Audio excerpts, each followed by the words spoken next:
नमस्कार मैत्रिणी, दीपालीज रेसिपीजमध्ये आपल्या सर्वांचे मी मनापासून स्वागत करते. तर आज आपण बनवणार ढोकळा. ढोकळ्यासाठी 1 वाटी बेसन पीठ, 2 चमचे दही, 2 चमचे साखर, 2 चमचे रवा बारीक, हळद, मीठ चवीनुसार, इनो 1 चमचा, सायट्रिक ॲसिड 1 चमचा. प्रथम बेसन पीठ चाळून घ्यावे.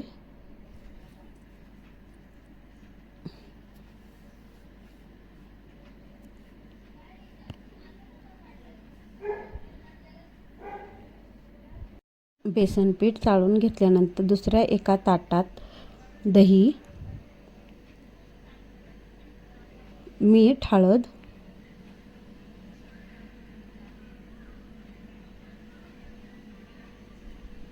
साखर, रवा,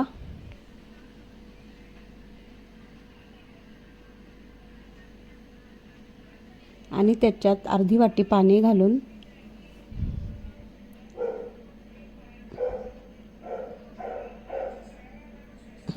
मिक्स करणे. मिक्स झाल्यानंतर त्याच्यात मिरची आणि आलं ठेचून घालणे.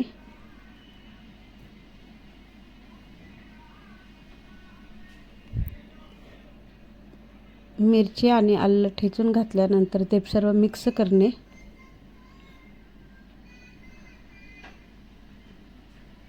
त्याच्यामध्ये 1 चमचा सायट्रिक ॲसिड घालणे. सायट्रिक ॲसिड दह्यामध्ये चांगले मिक्स करून घेणे. दुसऱ्या एका ताटात बेसन पीठ चाळून घेतलेले आहे, त्याच्यात दह्याचे सर्व साहित्य घालणे. ते मिक्स करून घेणे.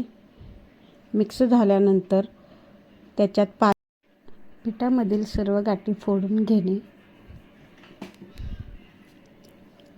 आणि अजून थोडेसे पाणी घालून पीठ सैलसर करून घेणे. पीठ चांगले सैलसर झाल्यानंतर एक कुकरचा डबा घेऊन त्याला आतून तेल लावणे.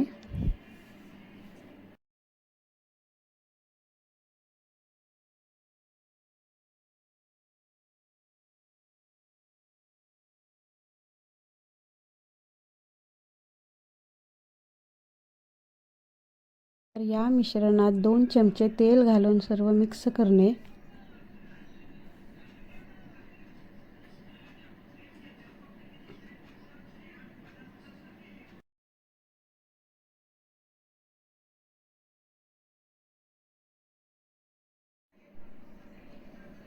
त्याच पिठाच्या मिश्रणात 1 चमचा इनो घालणे. 1 चमचा इनो घातल्यावर त्याच्यावर थोडेसे पाणी घालून बेसन पिठाच्या मिश्रणात इनो मिक्स करून घेणे. बनवलेले ढोकळ्याचे पीठ स्टीलच्या कुकरच्या डब्याला तेल लावले आहे, त्याच्यात ओतून घेणे. गॅसवर कुकर ठेवून त्यामध्ये 1 तांब्या पाणी ओतून ढोकळ्याचे मिश्रण घातलेला कुकरचा डब्बा कुकरमध्ये ठेवणे. वरून कुकरचे झाकण लावणे. झाकण लावताना कुकरची शिट्टी आणि वायर काढून टाकणे आणि 15 मिनिटे ढोकळा वाफवून घेणे. गॅस मोठाच ठेवणे.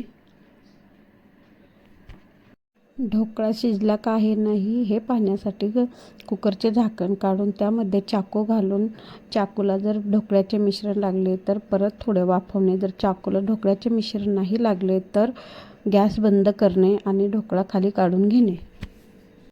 ढोकळ्यावर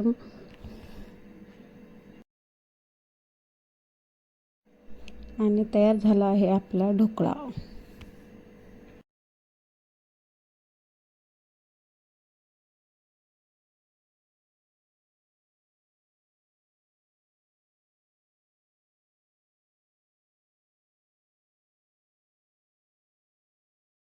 ढोकळा शिजला आहे का पाहणे.